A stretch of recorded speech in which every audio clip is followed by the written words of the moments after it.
Hello बच्चों, आज हम जा रहे हैं नेक्स्ट टॉपिक डिस्कस करने के लिए इस चैप्टर का, जिसका नाम है ओम्स लॉ। ओम्स लॉ मुझे याद है आप लोगों ने हाई स्कूल में तो पढ़ा ही होगा। ओम्स लॉ, जैसे ही मैं ओम्स लॉ लिखाऊंगा कई बच्चों को पुरानी यादें ताज़ा हो गई होंगी। जब वो क्लास में टीचर सुनता होगा उनसे ओम्स लॉ खड़ा करके, है ना। कितने लोगों ने, आप में से कितने लोगों ने सुनाया है ओम्स लॉ। चलिए आज हम ओम्स लॉ को एक अलग नज़रिए से देखेंगे। देखो एक्चुअल में क्या है, क्लास 10th में आप लोग एक टॉपिक पढ़ते थे, ठीक है, उसको सिर्फ थ्योरेटिकल नज़रिए से देखते थे। अब हम उसको थोड़ा सा प्रैक्टिकली नज़रिए से देखेंगे और समझेंगे कि बेसिकली कहना क्या चाहता है ओम्स लॉ हमसे, ठीक है। तो ओम्स लॉ ने, ओम जी ने, एक साइंटिस्ट थे ओम्स, जिन्होंने इस लॉ को जब दिया था तो उन्होंने सिर्फ तीन बातें कही थी, और वो तीन बातें क्या क्या हैं उसको हम देखते हैं। जब ये लॉ दिया गया तो जैसे ही मैं वैसे मोस्टली ओम्स लॉ लिखूंगा तो ज़्यादातर बच्चों के दिमाग में आया होगा V = IR, है ना। कितने बच्चे ऐसे हैं जो पहला सेंटेंस यही दिए थे, V = IR। देखो बेटा, V = IR जो है ना, वो मैं ये नहीं कहूँगा गलत है, पर ये सही नहीं है। अगर आपसे कोई पूछता है व्हाट इज ओम्स लॉ और आप बोलते हो V = IR, तो नहीं, सही नहीं है, ये गलत माना जाएगा। एकदम गलत नहीं है, लेकिन हाँ माना जाएगा। क्यों माना जाएगा? देखो एक्चुअल में क्या है, आपको याद होगा क्लास 11th में जब आप पढ़ रहे थे इलास्टिसिटी, याद है, तो वहां पे एक साइंटिस्ट थे हुक्स, उनका एक लॉ आया था। तो ज्यादातर बच्चे यही बोले होंगे stress is directly proportional to strain, लेकिन ये पूरा नहीं है। अगर आप पेपर में ये लिख के आते हो तो रिजल्ट नहीं आएगा, नंबर नहीं आएगा आपका। नंबर कब आएगा? जब इसको कंप्लीट करोगे और सेंटेंस कंप्लीट कहता है the under the elastic limit stress is directly proportional to strain. तो ये जो स्टार्टिंग के 4 अक्षर हैं अंडर द इलास्टिक लिमिट, ये बहुत इंपॉर्टेंट है। इनके बिना हुक्स के जो लॉ है stress is directly proportional to strain, ये अधूरा है, ठीक है। जैसे कि हम न्यूटन का सेकंड लॉ बोले हैं तो ज्यादातर बच्चे बोलेंगे F = ma सर, बोलेंगे, ये गलत है। न्यूटन ने सेकंड लॉ में कहीं नहीं लिखा है F = ma, ये इसका रिजल्टेंट है F = ma। सेकंड लॉ क्या है? सेकंड लॉ कहता है F is directly proportional to rate of change in momentum. Newton ने तो मोमेंटम के बारे में कहा था, लेकिन हमने बना दिया F = ma अपने न्यूमेरिकल्स को लगाने में, और वही टीचर्स रटा देते हैं F = ma Newton second law, जो कि सरासर गलत है। आई बात समझ में? तो उसी तरीके से जब आप बोलते हो V = IR, तो ये गलत है, अधूरा है। ये क्यों अधूरा है? क्योंकि जब ओम्स ने इस बारे में बोला तो उन्होंने कुछ स्टेटमेंट दिए, कुछ कंडीशंस बोली। उन कंडीशंस के बारे में हम देखेंगे। तो सबसे पहले ओम्स ने कहा इफ नो चेंज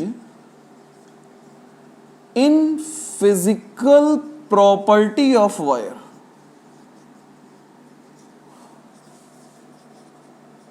अब ये फिजिकल प्रॉपर्टी का मतलब क्या है? बिग बॉस देखते हैं आप लोग, उसके अंदर मोस्टली कहता है क्या, डोंट बी फिजिकल। फिजिकल का मतलब छूना नहीं है भैया, आपको, आप किसी को छूइए मत और मुंह से कुछ भी बोलिए, ठीक है। डोंट बी फिजिकल मतलब अगर वायर रखा हुआ है, मान लेते हैं यहां कोई वायर है और ठीक है रखा हुआ है, आपसे कहा जाए इसको लंबा करिए, तो क्या कहोगे? लंबा हो जाओ, हो जाएगा लंबा? नहीं होगा ना, पकड़ के छूना, खींचना पड़ेगा। बिना छुए तो नहीं होगा कि हो जाएगा, जादू थोड़ी ना है कोई कि सकलक बूम बूम लंबा हो गया। तो उस केस में क्या करना पड़ेगा? आपको टच करना पड़ेगा, और कह दिया है क्लियरली ओम से, don't touch it. No change in physical property मतलब आपको इसको फिजिकल छूना नहीं है, इसकी फिजिकल प्रॉपर्टी में कोई चेंज नहीं करना है। वो प्रॉपर्टी जो छू के चेंज हो, उन्हें बोला गया है फिजिकल प्रॉपर्टीज, ठीक। और दूसरी कंडीशन है कि no change in temperature, no change in temperature. Temperature किसका? रूम का। No change in physical property of wire and no change in temperature. अब इसने बोला है जो आप बोलते आ रहे हो, क्या? V is directly proportional to I, जहां V क्या है? Potential difference across the terminal is directly proportional to current flowing through it। आई बात समझ में? तो what is the definition of Ohm's law? तो इसका स्टेटमेंट हम क्या लिखेंगे, if no change in physical property of wire and no change in its temperature then potential difference is directly proportional to potential difference across the terminal is directly proportional to current flowing through it. लिख लीजिए, if no change in physical property of wire and no change in its temperature then potential difference across the terminal is directly proportional to current flowing through it. हो गया। चलिए, इतिहास गवाह है जब जब प्रोपोर्शनैलिटी हटाए तब तब दो चीजें आई हैं, कौन कौन सी, V और एक equal, V equal to constant, मतलब इक्वल और कांस्टेंट इनटू I। इसी कांस्टेंट को बोला जाता है रेजिस्टेंस, जिसको R से रिप्रेजेंट करते हैं। तो यहां से आपका वो फेमस फॉर्मूला आ जाता है V इक्वल टू IR, और यहां से हम R इक्वल टू क्या लिख सकते हैं, V by I। R equal to क्या हो गया, V बाई I। V क्या है, वोल्ट, I क्या है, करंट, एम्पियर। तो यूनिट क्या हो गई, बोलिए, V फॉर वोल्ट, तो वोल्ट पर एम्पियर, या फिर बेसिकली ये वोल्टेज होता है तो वोल्ट पर एम्पियर। इसको ओम्स ने दिया था, तो उनके सम्मान के लिए हमने इसको नाम दे दिया है, इसकी यूनिट को ओम, जिसको इस तरीके से बनाते हैं, दिस इज SI यूनिट। अगर आपसे कोई पूछता है व्हाट इज SI यूनिट, तो आप इसी का जवाब देंगे, ठीक है। एक चीज और मैं पूछूंगा, what is the dimensional formula, क्योंकि देखो आप जो पेपर का पैटर्न है उसमें 10 क्वेश्चन एटलीस्ट MCQ आते हैं, चाहे आप कोई भी पेपर दो। आप बोर्ड का देंगे तब भी 10 क्वेश्चन आएंगे MCQ, नीट देंगे तब भी 10 क्वेश्चन आएंगे MCQ, ठीक है। तो बेसिक आप प्रिपेयर रखिए, अपना छोटा मोटा टॉपिक प्रिपेयर रखिए, उससे क्या होगा ना, पेपर में आपको बहुत हेल्प मिलेगी छोटे छोटे टॉपिक्स की। देखो, V होता है वोल्टेज, और V इज इक्वल्स टू लिखते हैं हम लोग W/Q लिखते हैं। W का डायमेंशन होता है mL2T-2 और Q का होता है बच्चे AT। तो यहां से V का डायमेंशन कितना आ गया, mL2T-3A-1 आया, और अपॉन में I है मतलब A। सॉल्व करेंगे तो कितना आ जाएगा, mL2T-3 और A -1 था, एक माइनस और ऊपर जाएगा, -2 हो जाएगा, तो -2, ठीक है। तो ये कितना आया है, ये आया है आपका रेजिस्टेंस, जिसकी डायमेंशन कितनी आई है, mL2T-3A-2। और इसी के साथ आपने वोल्टेज की डायमेंशन भी पढ़ ली, क्या, mL2T-3A-1। आई बात समझ में। अच्छा, डेफिनेशन कोई पूछ ले तो क्या बोलेंगे, रेजिस्टेंस। नाम से पता चल रहा है जो रेजिस्ट करे, किसको रेजिस्ट करे, करंट को रेजिस्ट करे। तो what is the definition of resistance, लिख लीजिएगा, हेडिंग डालिए, definition of resistance. The obstructions in the path of current is known as resistance. भाई वो जो करंट में रुकावट दे, रोक ले, करंट निकलेगा, कहां चली, मत जाओ, वापस घर, है ना। लेकिन तब भी करंट भैया कहीं जाएंगे तो है, भले तुम कितना रोको, ठीक है। तो जो रुकावट पैदा करे उसे बोला गया है रेजिस्टेंस। तो हेडिंग डालेंगे, डेफिनेशन लिखेंगे क्या, the obstructions in the path of current is known as resistance. हो गया, ठीक है। देखो, रेजिस्टेंस पढ़ रहे हैं तो मैं थोड़ी सी बातचीत करना चाहूंगा आपसे। हमने ओम्स लॉ पढ़ा, ठीक है। ओम्स लॉ में क्या पढ़ा, V is directly proportional to I in certain conditions if no change in physical property and no change in its temperature, है ना। चलो ठीक है, क्या इसका कोई प्रूफ भी है, हाँ एक प्रूफ है इसका। देखो, प्रूफ मैं अभी नहीं कराऊंगा, प्रूफ मैं आपको तीसरे या चौथे लेक्चर में कराऊंगा इसका अलग से पूरा, क्योंकि उससे पहले आपको कुछ बातें और जाननी होती हैं, तो वो हम जब जान जाएंगे तो उसके बाद हम प्रूफ पे आएंगे, ठीक है। लेकिन अब हम बात कर रहे हैं रेजिस्टेंस की, तो रेजिस्टेंस की बात को हम पूरा करते हैं यहाँ पे। देखो होता क्या है, जब हम डेरिवेशन कर रहे होते हैं तो यहां से हमारा एक फॉर्मूला आता है, V is equals to 2me/NE² tau into L/A into I, इस पूरे को हम कांस्टेंट बोलते हैं और इसी को हम लिख देते हैं resistance R into I into V. तो बेसिकली बच्चे R इज इक्वल्स टू आ गया आपका, क्या आ गया देखो, 2me upon N E square tau into L by A, और इसी को जब हम कंपेयर करेंगे rho R equal to rho into L by A से, तो रो आपका बन जाएगा क्या, रजिस्टिविटी, और इसी को रजिस्टिविटी लिखते हैं rho is equals to 2me upon N E square tau, जहां टाउ क्या होता है, टाउ को बोलते हैं टाइम पीरियड। किसका टाइम पीरियड, इलेक्ट्रॉनों का, जो मूव कर रहा है इलेक्ट्रॉन, उनके टू सक्सेसिव कोलिजन के बीच का जो टाइम होता है उसी को बोला गया है टाइम पीरियड। इसके बारे में हम डिस्कस करेंगे, ठीक है, आगे आपको लेक्चर में सीरीज में मिल जाएगा। ये हमें जो समझाना है वो ये समझिए पहले तो आप, हमने बात की रेजिस्टेंस की, अगर ये आपको नहीं भी आ रहा है तो कोई बात नहीं, आपको ये फॉर्मूला तो याद है, R is equals to rho into L by A, याद है कि नहीं याद है, ठीक है। तो इस फॉर्मूले को ध्यान से देखिए, अगर हम बात करें कि factor affecting the resistance, factor affecting the resistance, कौन कौन से फैक्टर हैं, देखो पहला फॉर्मूला देख के दिखाई दे रहा है, लेंथ, लेंथ ऑफ वायर, और क्लियरली दिख रहा है, जो कि आपने हाई स्कूल में पढ़ा भी होगा, R is directly proportional to L, ठीक है। इस फॉर्मूले से तो यही दिख रहा है, दिख रहा है कि नहीं दिख रहा है, लेकिन आपको बता दूं मैं, ये फॉर्मूला न्यूमेरिकली गलत है, मतलब इससे न्यूमेरिकल नहीं लगाएगा। इसका कहना मतलब हो गया कि अगर हम लेंथ को डबल करेंगे तो रेजिस्टेंस भी डबल हो जाना चाहिए, अकॉर्डिंग दिस फॉर्मूला, होना चाहिए नहीं होना चाहिए, अरे यही तो बोल रहा है, R is directly proportional to L, rho constant है, मटेरियल देखो ना, रो का फॉर्मूला क्या आ रहा था, 2m, m होता है mass of electron 9.1 into 10 to the power minus 31, n होते हैं नंबर ऑफ इलेक्ट्रॉन, e होता है इलेक्ट्रॉनिक चार्ज 1.6 वाला, टाउ है टाइम पीरियड, सब कुछ कांस्टेंट है जो कि रो कहलाता है। तो देखा जाए तो रो कांस्टेंट है, डिपेंड कर रहा है किस पे, सिर्फ और सिर्फ L पे कर रहा है। तो लेंथ ऑफ वायर जो कि न्यूमेरिकली गलत है, तो न्यूमेरिकली सही क्या है, न्यूमेरिकली सही होता है R is directly proportional to L square.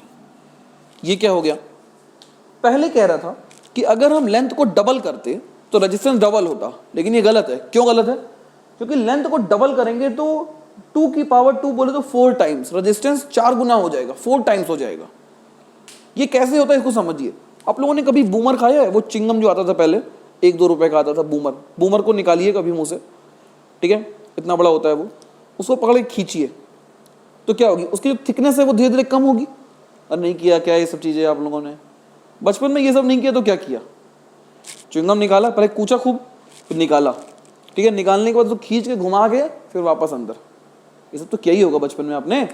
तो बेसिकली देखो क्या होता है उसमें, आप जो च्युइंगम को खींच रहे होते हो जैसे जैसे, अरे समझ लो थोड़ी देर, आप जैसे जैसे च्युइंगम को खींच रहे हो, ठीक है, खींचते खींचते क्या होता है, उसकी थिकनेस पतली होती जाती है। तो देखा जाए अगर, तो जैसे जैसे लेंथ को आप बढ़ा रहे हो, बेसिकली ऑटोमेटिक एरिया कम हो रहा है कि नहीं हो रहा है, बोलिए।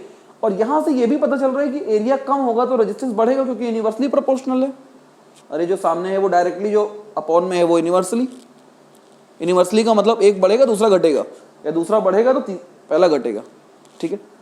तो देख रहे हैं कि एरिया घट भी रहा है साथ साथ, क्योंकि हमने उसको स्ट्रेच किया है, उसकी लेंथ बढ़ेगी, तो जाहिर सी बात है कहां से मटेरियल आएगा, अंदर ही का मटेरियल तो कम होता जा रहा है धीरे धीरे, तो एरिया कम होगा, एरिया कम होने से भी तो रेजिस्टेंस बढ़ेगा, तो वो आपने अलग छोड़ दिया। इसलिए जब हम न्यूमेरिकली सॉल्व करते हैं तो L स्क्वायर पे डिपेंड करता है। क्यों, क्योंकि जब आप लेंथ बढ़ा रहे होते हो तो सिर्फ लेंथ नहीं बढ़ती है, एरिया भी उसका कम हो रहा है। लेकिन अगर क्वेश्चन में बोल दिया है कि एरिया कांस्टेंट रखना है, तब आपका ये फॉर्मूला सही है, लेकिन ऐसा क्वेश्चन में बोलेगा नहीं कभी। क्लियर है, चलिए इसी तरीके से अब बताइए दूसरा क्या होना चाहिए, एरिया होना चाहिए। तो आपने पढ़ा होगा क्या, इनवर्सली प्रोपोर्शनल टू ए, जो कि गलत है, सही क्या होना चाहिए, R is inversely proportional to A square. अरे एरिया बढ़ाएंगे लेंथ अपने आप कम हो जाएगी, ठीक है ना। चलिए तीसरा पॉइंट आता है ये जो रो है, रो मटेरियल, क्या मटेरियल ऑफ वायर।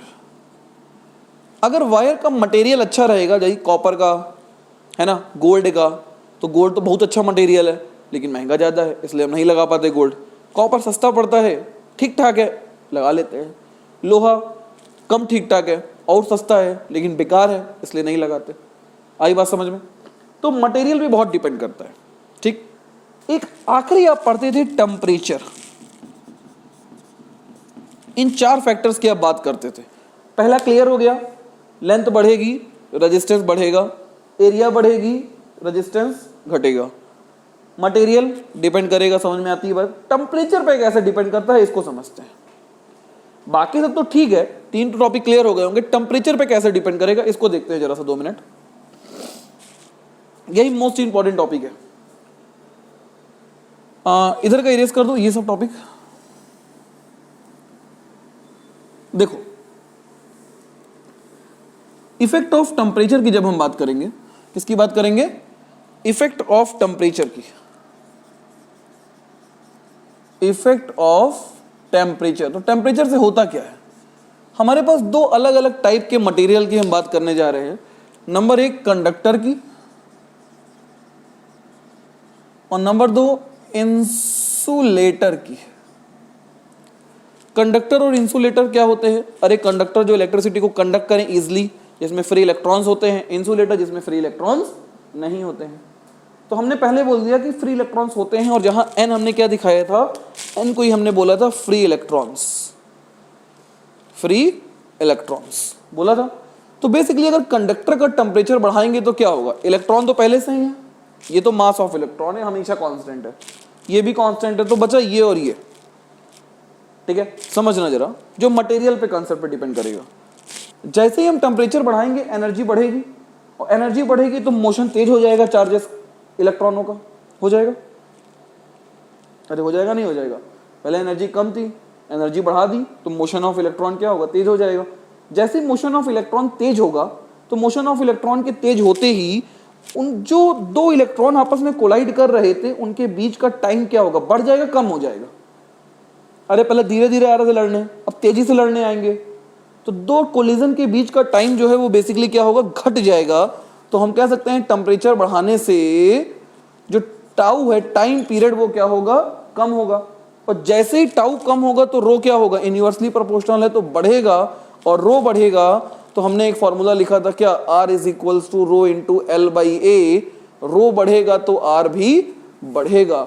इसका मतलब अब तक हम सोचते थे, पढ़ा नहीं था, सोचते थे कि कंडक्टर एक ऐसा सब्सटेंस है जिसका टेम्परेचर बढ़ाएंगे तो रेजिस्टेंस कम होना चाहिए, लेकिन यहां तो उल्टा होता है, रेजिस्टेंस बढ़ जाता है। क्लियर है? बात समझ में आ गई? लेकिन इंसुलेटर की क्या कहानी होती है? इंसुलेटर का टेम्परेचर जब हम बढ़ाते हैं तो उसके पास तो इलेक्ट्रॉन फ्री ही नहीं है, तो मूव क्या करेगा? लड़ेगा क्या आपस में? टाइम वाइम की बात ही नहीं करनी है। लेकिन जब टेम्परेचर बढ़ाओगे तो बेसिकली होगा क्या? जो एटम्स होते हैं, सॉलिड, सॉलिड किसे कहते हैं? जिनके एटम टाइटली बाउंडेड हो, इलेक्ट्रॉन्स जो होते हैं आपस में बाउंडेड हो, ठीक है, लेकिन वो वाइब्रेट कर रहे होते हैं धीरे धीरे धीरे धीरे धीरे। लेकिन जैसे ही आपने एनर्जी दी वो क्या होगा? उनका वाइब्रेशन और तेज हो जाएगा, बहुत तेजी से तेज तेज मूव करेंगे। और अगर वो तेज तेज मूव कर रहे हैं तो तेज तेज मूव करने का मतलब वो अपने बॉन्ड ब्रेक करेंगे, और बॉन्ड ब्रेक होने से नंबर ऑफ फ्री इलेक्ट्रॉन्स बढ़ना स्टार्ट करेंगे। और जैसे एन बढ़ेगा, बताइए, रो यूनिवर्सली है, कम होगा, तो रो कम होना शुरू हो गया। और रो के कम होते ही रेजिस्टेंस भी क्या होगा? डिक्रीज हो जाएगा। आई बात समझ में? कोई दिक्कत? तो यहां से एक कंसेप्ट याद रखिएगा, क्या लिख लीजिएगा? On increasing the temperature of conductors its resistance will also increase, and on increasing the temperature of insulator its resistance will decrease. याद रहेगा? बोलिए फिर से। On increasing the temperature of conductor its resistance will also increase, sorry, but on increasing the temperature of insulator its resistance will decrease। Clear हो गया? देखो, इतना समझ में आ गया? अब यहां से एक चीज और समझिएगा, ये पेपर में कभी कभी आया हुआ है, और ये जो मैं कंसेप्ट बता रहा हूँ ये नीट और जेईई मेंस दोनों जगह पूछा गया पेपर में, ठीक है।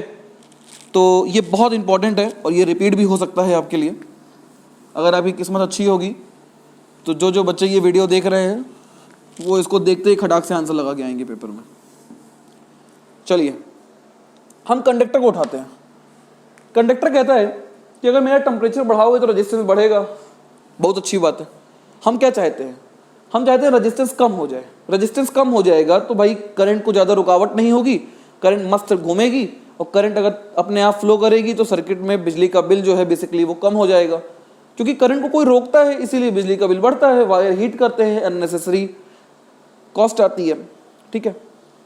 तो अगर हम टेम्परेचर को कम करें, कंडक्टर की बात कर रहा हूं मैं, अगर हम टेम्परेचर को कम करें तो इसका रेजिस्टेंस भी बेसिकली कम होगा, होगा कि नहीं होगा? और हम रेजिस्टेंस को कम करेंगे, रेजिस्टेंस कम हो रहा है तो रेजिस्टिविटी भी इसकी कम हो रही होगी नहीं हो रही होगी। तो जब हम एक ग्राफ बनाते हैं किसके किसके बीच में, टेम्परेचर और रेजिस्टिविटी के बीच में, ठीक है, रो के बीच में, स्पेसिफिक रेजिस्टेंस के बीच में, तो जैसे जैसे टेम्परेचर कम होता है, कम होगा होगा होगा होगा, पहले टेम्परेचर कुछ था, मान लेते हैं 25 डिग्री सेंटीग्रेड था या 300 केल्विन था, ठीक है, कितना था? 27 या फिर 300 केल्विन टेम्परेचर था। जैसे जैसे टेम्परेचर कम होगा कम होगा कम होगा, रेजिस्टिविटी भी कम होते होते होते होते सडनली जीरो हो जाएगी। और इस टेम्परेचर पे, जिस टेम्परेचर पे रेजिस्टिविटी जीरो हो गई है, इस टेम्परेचर को बोलते हैं critical temperature. Critical temperature, what is the critical temperature? That temperature at which the resistivity becomes zero or its resistance will also become zero. This temperature is known as critical temperature and this conductor is known as superconductor. क्या हो जाएगा ये? Super conductor. Super conductor का मतलब resistance zero, resistivity भी zero. आई बात समझ में? बोलिए। अगर हम कंडक्टर्स का टेम्परेचर बढ़ाएंगे तो रेजिस्टेंस बढ़ेगा, तो कंडक्टर का टेम्परेचर घटाने पर रेजिस्टेंस भी घटेगा। और रेजिस्टेंस अगर घट गया बच्चे एक बार, तो रेजिस्टेंस घटते घटते घटते घटते घटते घटते घटते देखते सडनली खट से जीरो हो जाता है। मतलब जीरो पे तो सब मॉलिक्यूल ही रुक जाएंगे, तो करंट ही नहीं फ्लो कर पाएगी ना। समस्या ये है, आप समझिए जरा, 0 केल्विन एब्सोल्यूट टेम्परेचर होता है, ठीक है। अभी हमने कुछ देर पहले आपको बताया था कि काइनेटिक एनर्जी ऑफ इलेक्ट्रॉन क्या होती है?